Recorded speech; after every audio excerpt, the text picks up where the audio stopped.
Sarah était allongée sur son lit d'hôpital, le regard perdu dans le plafond. Elle sentait encore le froid métallique de la table d'opération sous son dos et la lueur crue des lampes stériles, même si l'intervention était terminée depuis des heures. La tumeur avait bien été enlevée, mais le mal était fait. Elle n'arrivait plus à percevoir les sensations comme avant.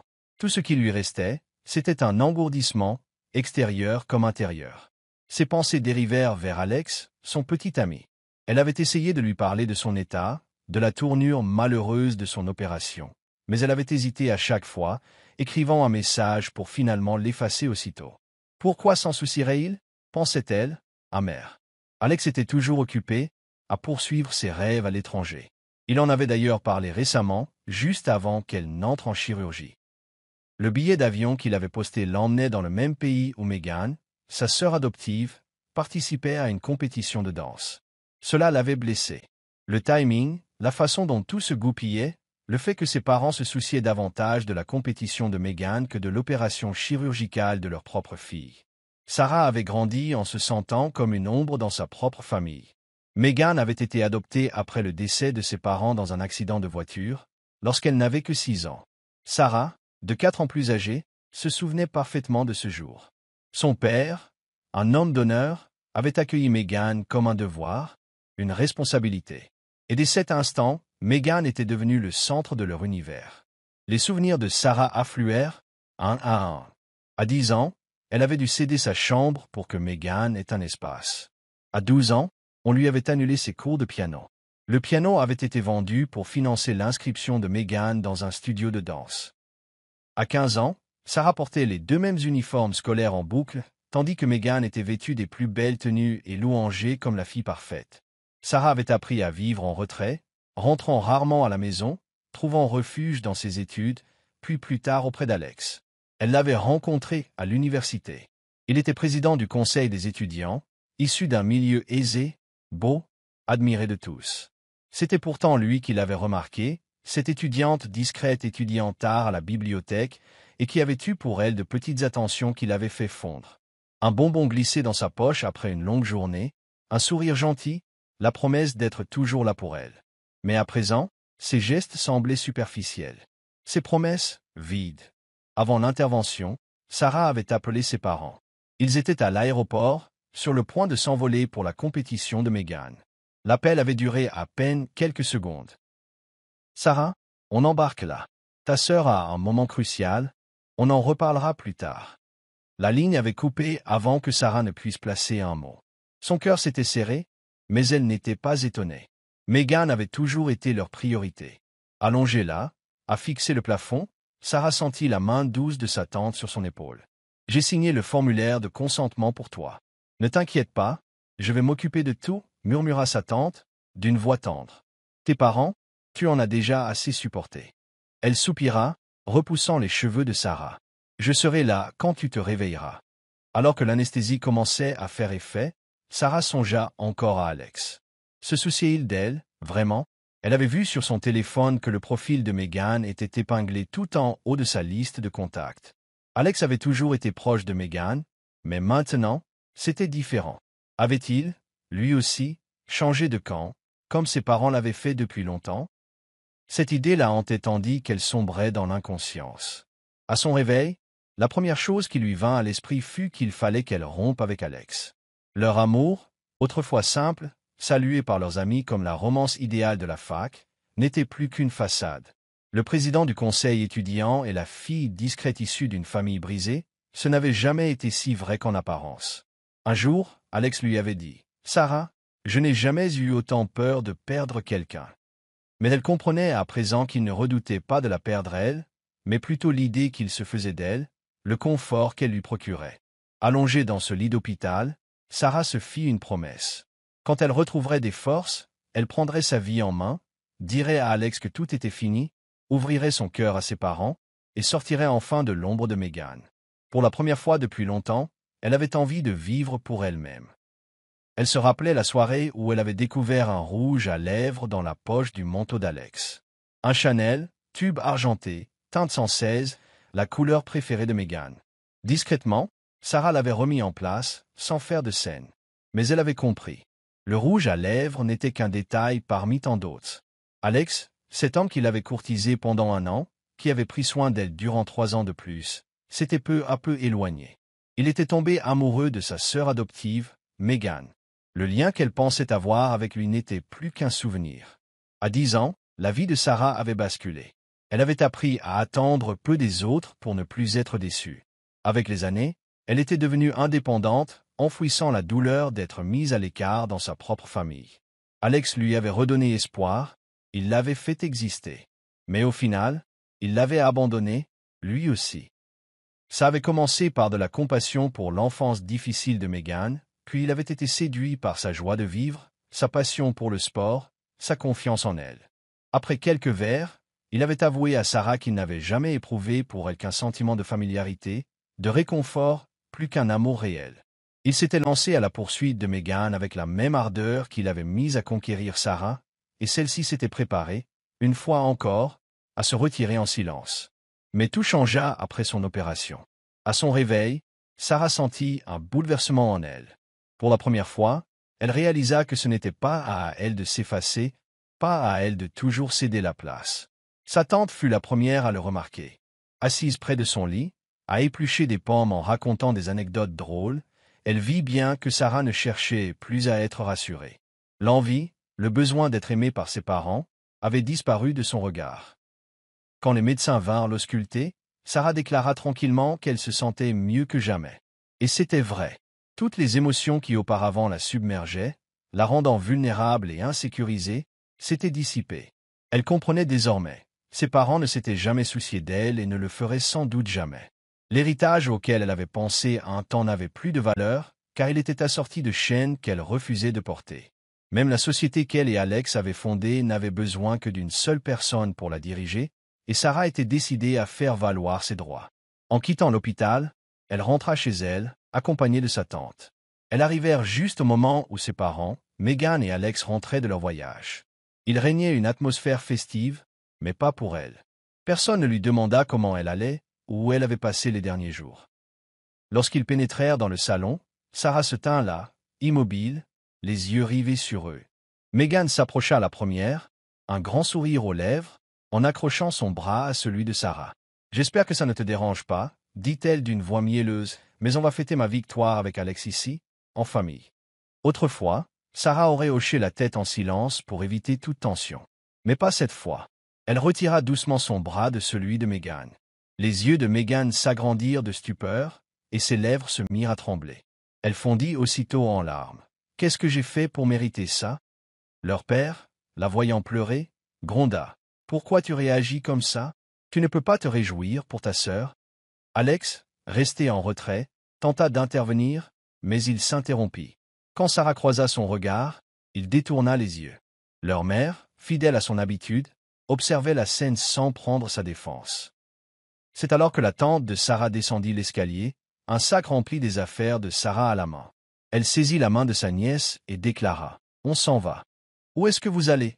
interrogea la mère de Sarah, abasourdie. « Désormais, dit Sarah d'un ton ferme, ma seule famille, c'est ma tante. » Son père explosa de colère, tandis qu'Alex, impuissant, restait pétrifié. Sarah s'avança vers la porte, poursuivie par sa mère, qui l'interpellait pour avoir des explications. « Pourquoi tu fais ça? Dis-moi ce qui se passe. » Pour la première fois de sa vie, Sarah ne se sentit pas petite face à eux. « J'ai subi une chirurgie, » dit-elle, d'une voix posée. « C'était grave, et vous ne le saviez même pas, parce que vous étiez trop occupé par Megan. C'est ma tante qui a signé le consentement, c'est elle qui est restée à mes côtés. » Le visage de sa mère se décomposa. « Pourquoi ne nous as-tu rien dit ?» balbutia-t-elle. « J'ai essayé, » répondit Sarah. « Je vous ai appelé, mais vous étiez tous dans l'avion, préoccupés par votre vraie fille. » Sa mère fouilla nerveusement dans son téléphone, cherchant les appels manqués. « Je ne comprends pas. » « Peu importe, trancha Sarah. « Tu as décroché, mais tu n'as pas écouté. Vous n'avez jamais su écouter. » Sarah et sa tante sortirent, tandis que son père lui ordonnait de revenir. Mais elle ne se retourna pas. Elle se sentait légère, plus forte. Fini, l'ombre discrète qu'elle avait toujours été. Cette fois, c'est elle qui prenait son envol. Dans la voiture, assise sur le siège passager, elle regarda sa tante qui serrait le volant avec détermination, accélérant pour s'éloigner de ce chaos. « Tu n'as rien fait de mal, Sarah, dit doucement sa tante, d'une voix qui se voulait rassurante mais ferme. Ne les laisse pas te culpabiliser. Ce soir-là, la mère de Sarah tenta de l'appeler, mais en vain. Elle les avait tous bloqués, son père, sa mère, Alex et même Megan. Incapables d'affronter directement la tante de Sarah, ses parents se mirent à déverser leur colère dans le groupe familial sur les réseaux. Ils traitèrent Sarah d'ingrate, de jalouse du succès de Megan. L'accusèrent de ne pas les avoir avertis de son opération pour se faire plaindre. Au début, la tante de Sarah trouva ces accusations ridicules. « Ne fais pas attention à leurs histoires », lui conseilla-t-elle. Mais à force d'insultes, elle se lassa. Elle finit par répondre en partageant le dossier médical de Sarah, des photos prises à l'hôpital, pour révéler la vérité. « Comment osez-vous ignorer la chirurgie de votre propre fille et vous vanter d'être de bons parents ?» écrivit-elle. La supercherie éclata. Les parents de Sarah, furieux, envoyèrent une rafale de messages vocaux, mais la tante quitta aussitôt le groupe, préférant la tranquillité à la confrontation. Ce soir-là, alors qu'elles étaient au lit, sa tante posa une main sur l'épaule de Sarah. « Tu n'as rien fait de mal, répéta-t-elle, la voix douce dans le silence de la chambre. Si tu es triste, laisse sortir tes larmes. Ne garde pas tout en toi. » Sarah se tourna vers elle, le visage serein. « Je ne suis pas triste, répondit-elle, la voix posée. Je ne ressens plus rien du tout. » Sa tante la regarda, interloquée, d'un regard plein d'inquiétude. Sous la clarté de la lune, Sarah devina l'angoisse dans ses yeux. Elle se rendit compte qu'elle avait changé. Elle comprenait la peine des autres, percevait la détresse de sa tante, mais elle-même était vidée de toute émotion. Comme si l'opération lui avait ôté sa capacité à ressentir. Bizarrement, cela ne la dérangeait pas. Elle trouvait cela plus simple, plus lucide.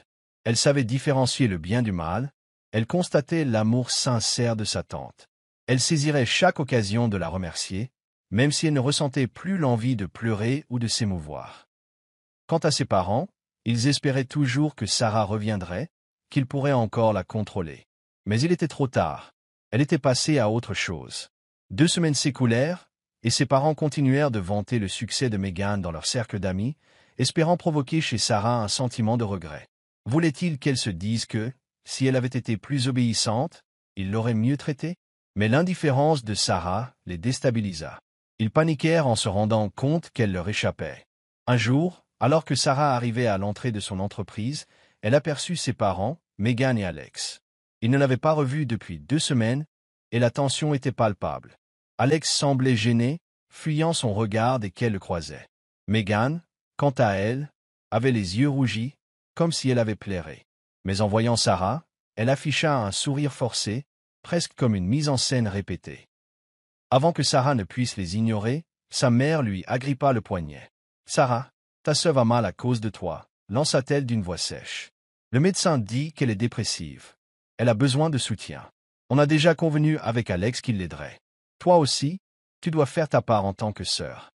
Sarah observa sa mère, puis regarda les autres.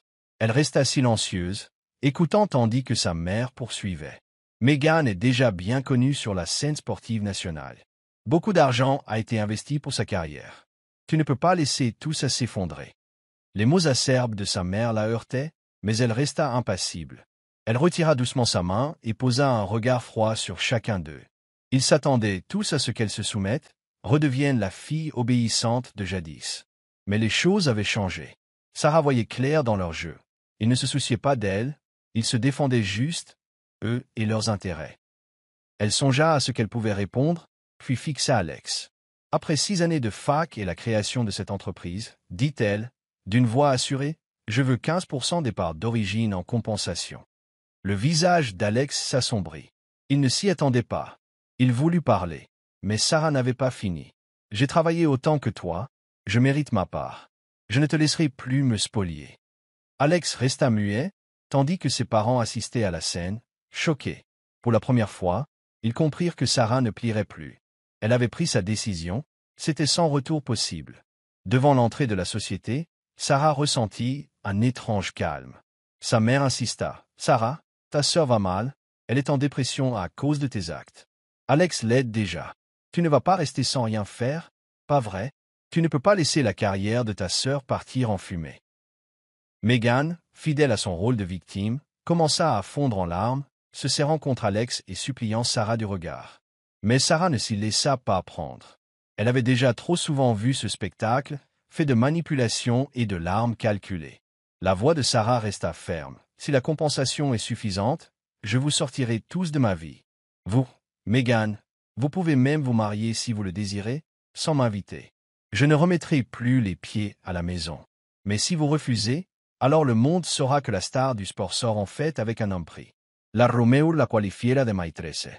Les larmes de Megan cédèrent aussitôt la place à la panique. Sans laisser à Alex le temps de réfléchir, elle s'accrocha à lui, sanglotant théâtralement. Lui, qui avait toujours aimé afficher son côté franc et son mépris pour l'argent, finit par céder, terrifié à l'idée d'un scandale qui ruinerait la carrière de Megan. La société fondée par Sarah et Alex devint leur champ de bataille. Sarah détenait 26% des parts, contre 35% pour Alex. Au fil des années, elle avait racheté discrètement 10% de ses parts. S'il lui transférait le reste, elle deviendrait majoritaire, les vainquant du même coup. Pour éviter tout revirement de sa part, elle appela sa secrétaire pour préparer les documents et convoquer un notaire. Ainsi, tout fut mis en ordre. Une fois le transfert finalisé, Sarah s'adressa à Alex et Megan d'une voix glaciale. « Je vous souhaite beaucoup de bonheur. » Avant de les reconduire jusqu'à la porte, comme on se débarrasse d'un poids mort. Sa mère, postée un peu plus loin, refusa de lâcher prise. « Qu'est-ce que ça veut dire ?» demanda-t-elle, la voix tremblante. « Tu ne reviendras jamais à la maison ?» Sans réponse de Sarah, sa mère insista, paniquée. « Tu veux me tuer d'inquiétude? Tu es sans cœur. » Mais Sarah ne se laissa pas émouvoir. Elle tourna le dos pour s'en aller, laissant sa mère, habituellement si sûre d'elle, terrifiée de la voir partir. « Sarah, qu'est-ce qui te prend ?» criait-elle, en s'accrochant à la manche de sa fille. « Tu comptes vraiment quitter ta famille ?» La détresse dans sa voix était évidente. Depuis toujours, sa mère utilisait culpabilité et chantage affectif pour la contrôler, mais cela ne marchait plus.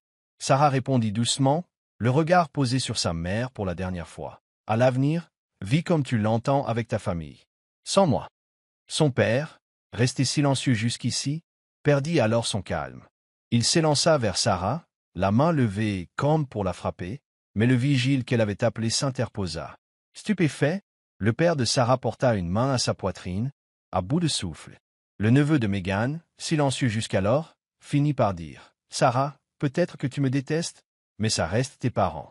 Tu es trop cruelle. » Sarah le regarda à peine. Elle ne voulait plus gaspiller son énergie dans un débat vain. Elle se contenta de composer un numéro sur son téléphone, réglant déjà les formalités nécessaires pour le transfert d'actions. Alex, désemparé par son attitude froide, tenta de l'interpeller. « Sarah, il n'y a plus rien à dire. » Alex, coupa-t-elle, le fixant d'un regard impassible. « Garde l'argent, mais je ne veux plus avoir aucun contact avec toi. » Sa voix était glaciale et, pour la première fois, Alex sembla réellement effrayé. Avant qu'il ne puisse répondre, elle lui montra son écran de téléphone. Il était déjà bloqué. Elle fit demi-tour, sans se retourner, tirant un trait définitif. Après le rachat des parts d'Alex et sa prise de fonction à son ancien poste, Sarah négocia avec les autres actionnaires. Alex n'eut d'autre choix que de vendre le reste de ses parts. La fermeté de Sarah força le respect. Et bientôt, la société s'épanouit, libérée de toute interférence. Pendant que Sarah consolidait sa réputation et accroissait sa fortune, Alex s'enfonçait dans sa relation avec Megan. Ils affichaient un bonheur artificiel, menaient un train de vie coûteux, mais la carrière d'Alex commença à péricliter.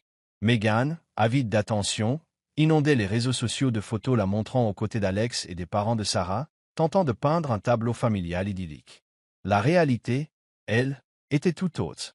Les parents de Sarah, ayant pris leur retraite et englouti leurs économies pour financer la carrière de Megan, dépendaient désormais d'Alex pour maintenir leur façade de prospérité. Leurs proches, IGN, au rang de la vérité, les admiraient pour avoir trouvé un beau-fils si généreux, sans soupçonner que ce bonheur n'était qu'un château de cartes. Sarah, elle, continuait sa route, libre de se consacrer à son travail, loin de l'emprise familiale.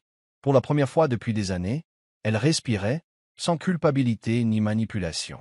Sarah venait justement d'acheter une nouvelle maison pour sa tante, un joli pavillon en centre-ville pour l'éloigner de l'ancien quartier. Sa tante, qui n'avait jamais été mariée ni eu d'enfant, avait toujours considéré Sarah comme sa propre fille. D'abord réticente à accepter un don si important, le bien était à son nom. Elle finit par céder quand Sarah lui dit « Tata, cette maison est à toi. Personne ne peut te la prendre. C'est ton foyer, un point c'est tout. » Alors que Sarah posait la tête sur l'épaule de sa tante, comme lorsqu'elle était enfant, elle ajouta « Je vivrai avec toi maintenant, d'accord? Ne me chasse pas. » Les larmes montèrent aux yeux de sa tante, qui lui caressa doucement le dos. « Évidemment, ma chérie. Tant que je suis là, tu auras toujours un chez toi. » Mais quand les parents de Sarah apprirent qu'elle avait acheté une nouvelle maison, ils s'angoissèrent. Ils se précipitèrent aux grilles de ce lotissement huppé, mais la sécurité était stricte. Sans autorisation, ils ne pouvaient rester sur place plus de quelques minutes. Excédé, le père de Sarah appela sa tante, l'accusant de semer la discorde. Elle l'écouta avec calme, puis rétorqua. « C'est moi, le problème? Vraiment? Vous avez oublié ce que vous avez fait à Sarah? Vous appelez ça votre fille? Mais où est sa place chez vous? Elle n'a ni chambre, ni vêtements, ni vaisselle, pas même une photo sur votre mur de famille. Alors, c'est ça, aimer sa fille? » La voix de la tante trembla, submergée par l'émotion. Sarah, qui se tenait près d'elle, l'enlaça pour la réconforter. Elle repensa à ce terrible hiver de son enfance, quand elle n'avait pas assez de vêtements chauds et qu'elle avait dû porter ses uniformes scolaires superposés dans la neige. À son retour, la maison était vide. Ses parents avaient emmené Megan au cinéma. Elle n'avait même pas de quoi se payer un repas. Elle avait marché 5 longues rues dans la tempête pour rejoindre la tante. Si elle était tombée sur le chemin, personne ne l'aurait jamais su. Mais elle était arrivée juste au moment où sa tante sortait la poubelle, qui avait accouru pour l'envelopper dans ses bras et l'amener à l'intérieur. Cette image était gravée dans sa mémoire. Depuis ce jour, la maison de sa tante était devenue la sienne. Elle avait une chambre, un lit, sa propre vaisselle. Sa tante avait même racheté un piano, celui-là même que ses parents avaient vendu. Bien que Sarah ait perdu l'habitude d'en jouer, elle s'était promis de toujours soutenir sa tante, comme cette dernière l'avait soutenue. Tandis que son père criait toujours au téléphone, Sarah le reprit des mains de sa tante. « Oublie cette nouvelle maison, dit-elle, la voix posée. Encore un mot et je vous enlève aussi celle où vous habitez. » Le père se tut, pris de court. Il avait oublié que leur logement et leurs dépenses quotidiennes étaient couverts par Sarah. Leurs économies s'étaient envolées dans les compétitions de Megan, ils dépendaient totalement d'elle. Après un moment, il se mit à vociférer. « Sarah, tu vas trop loin. Comment oses-tu me parler comme ça? » Mais Sarah resta de marbre. « J'ai déjà échappé une fois à la mort. Je n'ai plus peur de rien. » Le ton de son père changea alors, devenant plus doux, presque mielleux. « Tu nous en veux toujours, n'est-ce pas? Parce qu'on s'est trop occupé de ta sœur? Tu ne vois pas comme Megan est à plaindre? Toi, tu vis trop bien. » Sarah raccrocha sans un mot et appela dans la foulée un agent immobilier. Elle se préparait à vendre la maison de ses parents. Durant les 3 jours qui suivirent, ils tentèrent de la retrouver, semant le désordre partout, mais Sarah les évita. Elle accumula des preuves, puis les dénonça à la police pour harcèlement. Ses parents furent mis en détention pour 15 jours. Jamais ils n'auraient cru que leur propre fille puisse les faire arrêter. Au poste, ils lui hurlèrent qu'elle était ingrate, indigne. Sarah, impassible, mit des bouchons d'oreilles et refusa toute médiation. Lorsqu'on les emmena, son père, ce patriarche autoritaire, la fixa avec appréhension. « Sarah, Sarah !» appela-t-il d'une voix brisée, qu'elle n'avait plus entendue depuis ses 10 ans. Mais Sarah n'était plus sensible à cet appel. Elle avait tourné la page. Libre, enfin, sans plus aucune culpabilité ou dette envers eux, sans le poids de leur autorité. Elle avait un nouveau foyer, une vie tranquille avec sa tante, et ne se retournerait pas. Quand on emmena ses parents, elle ne broncha pas. Megan, partie en voyage avec Alex, ne s'était pas impliquée dans la dispute. Ses parents prétendaient que c'était prévu ainsi, que Megan n'avait rien à voir avec l'affaire. Sarah imaginait déjà le sourire narquois de Megan, persuadée de pouvoir plus tard lui demander des comptes. Mais Sarah avait mis en vente la maison familiale, sans se soucier de la toucher au meilleur prix. Un homme tatoué l'acheta au rabais, bien déterminé à gérer les éventuelles difficultés. Lorsque ses parents furent libérés, Megan venait juste de rentrer, mais elle trouva porte close. Devant cette maison qui n'était plus la sienne, elle frappa, perdue et paniquée. Le nouveau propriétaire ouvrit, impressionnant sous ses tatouages, la faisant reculer de peur. Finalement, elle appela Alex, qui vint la chercher pour la ramener chez lui.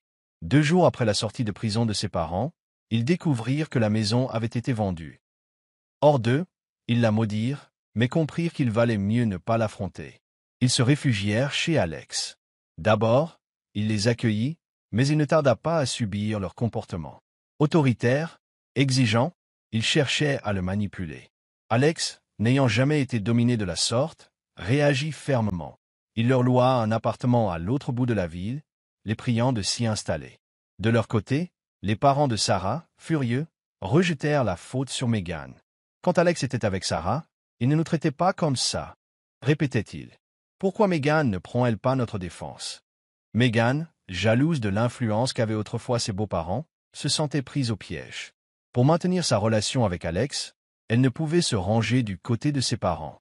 Un jour, en leur rendant visite, Megan les entendit se plaindre d'Alex, et elle explosa. « Vous me reprochez tout? Pourquoi vous ne venez pas me voir? Moi, si vous avez des problèmes. Vous attendez de moi que je règle tous vos soucis. C'est ça? » hurla-t-elle, hors d'elle. Sa mère, piquée au vif, l'attrapa par les cheveux en hurlant qu'elle était ingrate. « Après tout ce qu'on a fait pour toi, voilà comment tu nous remercies. » Trop honteux pour intervenir, le père de Sarah regardait la scène, cigarette au bec. Megan, blessée et furieuse, traita sa mère de « vampire » qui aspirait toute son énergie. Des voisins assistèrent à l'affrontement, alertant tout l'immeuble. L'incident fit grand bruit, jusqu'à être relayé dans la presse locale. Les proches, autrefois si fiers des parents de Megan, s'empressèrent de couper les ponts. Certains revinrent vers Sarah, espérant se réconcilier. « Ton autre tante a eu raison de t'élever comme un trésor », glissa un oncle intéressé, essayant de s'attirer la sympathie de Sarah. « Maintenant, tu peux vivre dans l'aisance, tandis qu'eux se débrouillent avec leurs histoires. » La tante de Sarah, qui détestait ce genre de faux-semblants, le mit à la porte. « Il te traitait de sauvage, autrefois », râla-t-elle ensuite. « Regarde où ça les mène. » Sarah se tut, habituée à l'hypocrisie ambiante. Mais en voyant sa tante sous la lumière jaune de la lampe, elle remarqua quelques cheveux blancs. Elle sentit une vague de chaleur monter en elle. « Tata, » dit doucement Sarah en lui prenant la main, « ce qu'il a dit est faux. Ce n'est pas toi qui as choisi la bonne personne en me prenant. C'est moi qui ai eu la chance de te rencontrer. » Sa tante détourna le visage, émue. Après avoir essuyé une larme, elle offrit un sourire à Sarah. « Ne dis pas de bêtises. Je suis ta tante, je t'aime. » Résolue, Sarah se donna encore plus dans le travail. Son sang-froid et son sens de l'organisation firent grimper les profits de la société en flèche. Sa propre valeur montait en flèche avec. Lors d'un gala, elle croisa Alex. Il portait un costume impeccable, les cheveux soigneusement coiffés, mais semblait épuisé. Entretenir Megan, satisfaire ses parents et les propres parents de Sarah l'avaient miné. Sa superbe d'antan avait disparu, remplacée par une lassitude évidente. Megan, elle, exigeait toujours plus, alors qu'Alex, lui, perdait peu à peu pied. Finalement, il rompit avec Megan. Il avait cru pouvoir la faire briller à nouveau, mais les contraintes étaient trop lourdes, la famille de Sarah trop insupportable. À distance, Sarah l'observa, sans éprouver la moindre rancune. Elle constata simplement combien elle avait mûri et évolué, loin de la jeune fille qu'elle était autrefois, abandonnée dans le froid. Aujourd'hui, elle brillait par elle-même, sans être affectée par les gens qui l'avaient un jour mise de côté. Au gala, Alex attendait, gauche et mal à l'aise, tandis que les personnalités importantes, autrefois ses alliés, se pressaient maintenant autour de Sarah. Il la saluait avec chaleur, illuminé par sa présence, tandis qu'Alex semblait isolé dans ce milieu qui avait été le sien. Il n'avait jamais aimé les mondanités, laissant Sarah s'en charger. Désormais, ses relations lui faisaient défaut et servaient à Sarah. Leurs regards se croisèrent. Alex perdit un instant la contenance qui lui restait. Sarah détourna les yeux, murmura un mot à l'un de ses gardes du corps, qui raccompagna poliment Alex hors de la zone VIP, sans lui laisser le loisir de protester. Plus tard, en sortant pour monter dans sa voiture, Sarah vit Alex au loin, attendant pour lui parler. Le voir la fit ressurgir de vagues souvenirs, mais elle n'éprouvait plus rien. C'était fini depuis longtemps, et aucune parole ne pouvait y changer quoi que ce soit. Elle ouvrit la portière sans un mot. « Sarah, pourquoi en arriver là ?» La voix d'Alex était enrouée, son visage livide. Il voulut la retenir, mais dans sa précipitation, sa main se coinça entre la portière et la carrosserie. Un craquement sinistre se fit entendre, ses doigts venaient de se briser. Sarah baissa la vitre et lui tendit un chèque de $100 000, esquissant un léger sourire. Pour tes frais médicaux, dit-elle avant de démarrer, laissant Alex en proie à la douleur, aussi bien physique que morale. 2 jours plus tard, Sarah aperçut Megan à l'entrée de son immeuble de bureau. Elle aurait dû participer à une grande compétition dans un théâtre de la ville, pourtant la voilà, en tenue décontractée, affichant exprès des cernes sous les yeux. Dès qu'elle vit Sarah, Megan tomba à genoux pour jouer la martyre. « Sarah, comment peux-tu faire ça à Alex?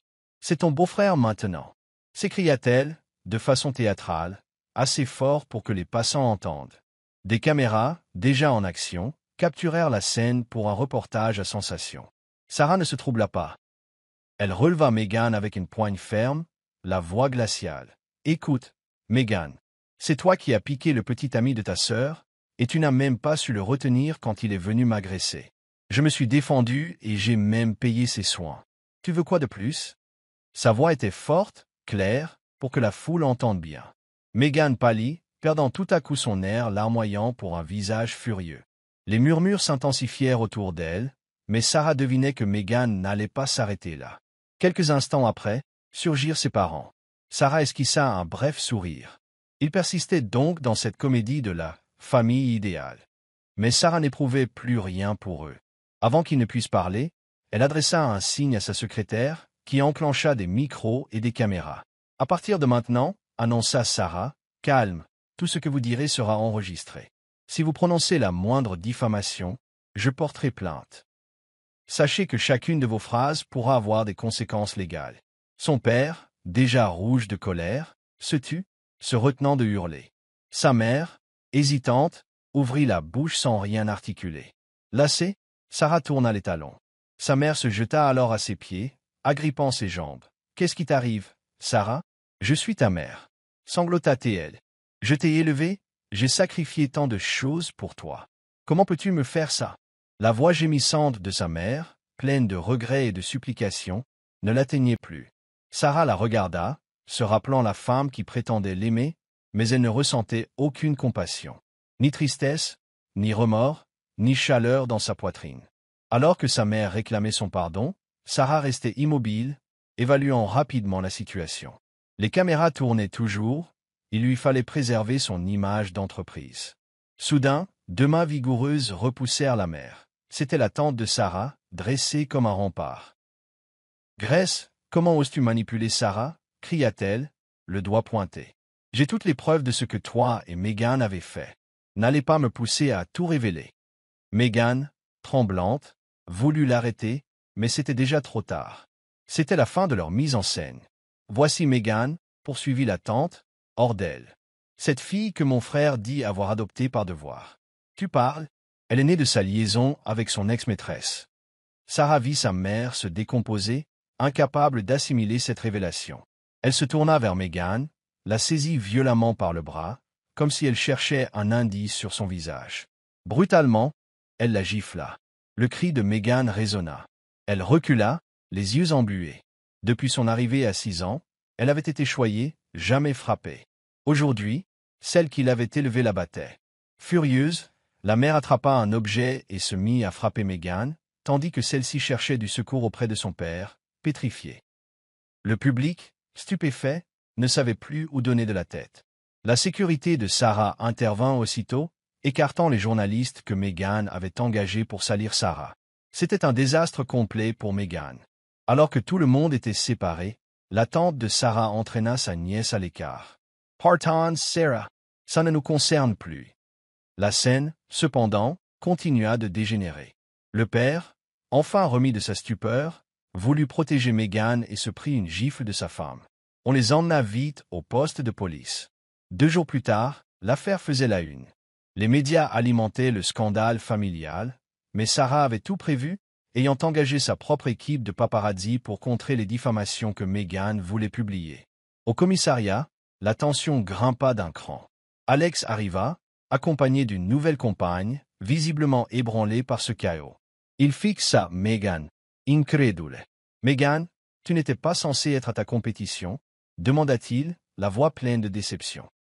Il remarqua sa tenue, un simple jean sous un manteau, rien qui ressemble à une danseuse en lice. Il comprit vite ce qui se tramait. Il avait tant aimé chez Megan cette passion pour la danse, sa rage de gagner. La voir mêlée à un tel scandale le laissa sans voix. Meghan, devinant la méfiance dans ses yeux, paniqua et fondit en larmes. « Alex, c'est pas ce que tu crois. Sarah a saboté ma performance, je n'avais pas le choix. Elle m'a tendu un piège, je voulais juste qu'elle me laisse tranquille.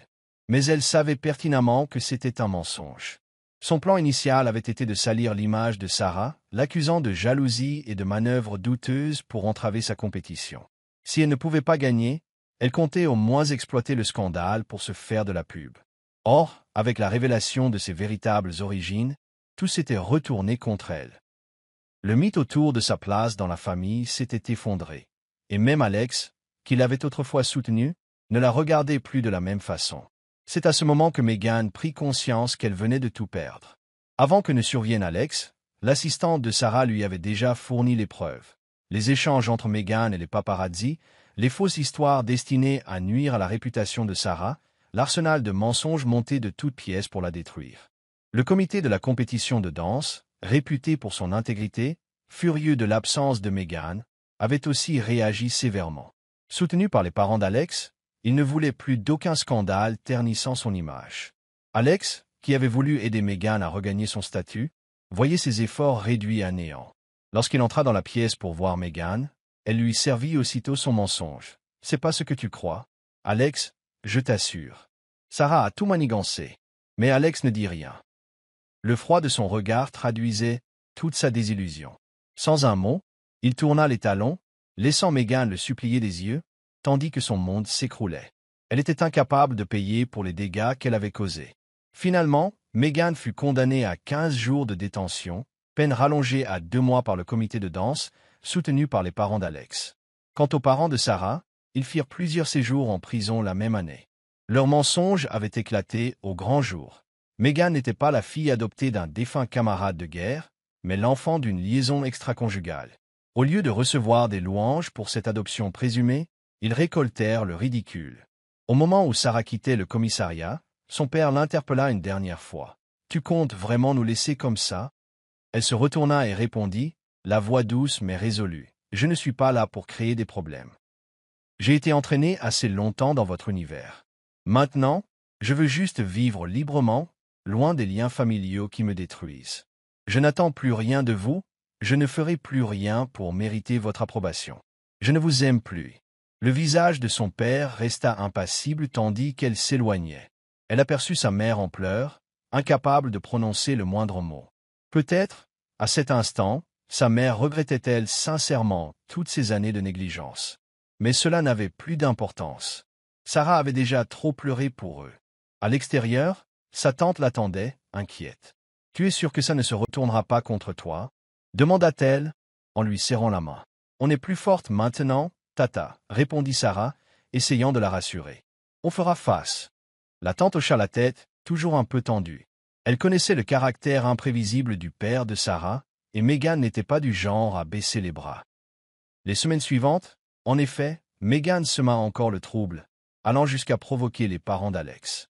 Cela lui attira plus d'ennuis, lui valant une exclusion définitive du monde sportif.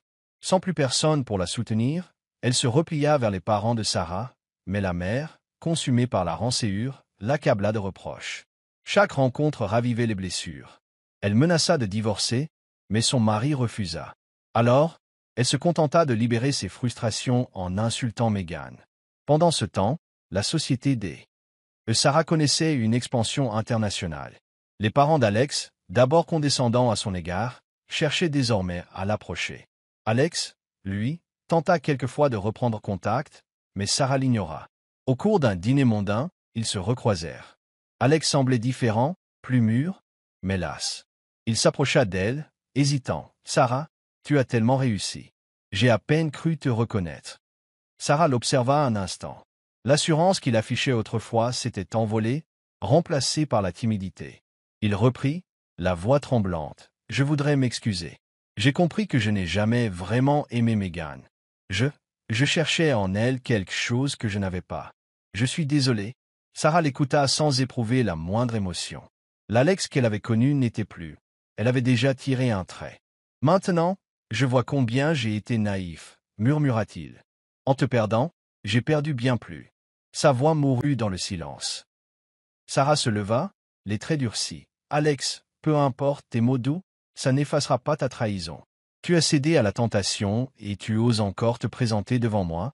Où est ta fierté ?» Elle le dévisagea, repensant à l'époque où elle l'admirait. La vérité, c'était qu'elle l'avait depuis longtemps dépassé. Elle n'avait plus besoin de lui. Bientôt, Sarah apprit qu'Alex et Megan s'étaient remis ensemble. Pas de quoi surprendre, les infidèles reproduisent souvent leurs erreurs. Mais cette fois, ils s'étaient métamorphosés. Ils se montraient violents, verbalement et physiquement. Ils rabaissaient Megan, la traitaient de moins que rien. L'estime qu'il avait un jour eue pour elle s'était envolée, remplacée par une satisfaction malsaine à la détruire. De leur côté, les parents de Sarah, réconciliés on ne sait comment, annonçaient que la mère était enceinte tardivement. Cette nouvelle dissipa quelque peu la haine de la mère envers Megan. Un soir d'orage, Sarah reçut un appel angoissé de son père. « Sarah, ta mère est tombée. Elle saigne. On ne sait pas quoi faire, viens vite. » Le ton paniqué ne la toucha pas comme avant. Elle raccrocha et appela aussitôt une ambulance. Sa tante, inquiète, se leva pour l'accompagner. « Ce n'est pas la peine, » répondit Sarah, calmement. « Je ne suis pas médecin, je ne pourrai rien faire. » Sa tante, pensive, remarqua la tempête au dehors. Puis, tard dans la nuit, le portable de Sarah vibra de nouveau. Une série de messages désespérés de sa mère, qui disait « Je suis désolé. Je ne mérite pas d'être ta mère.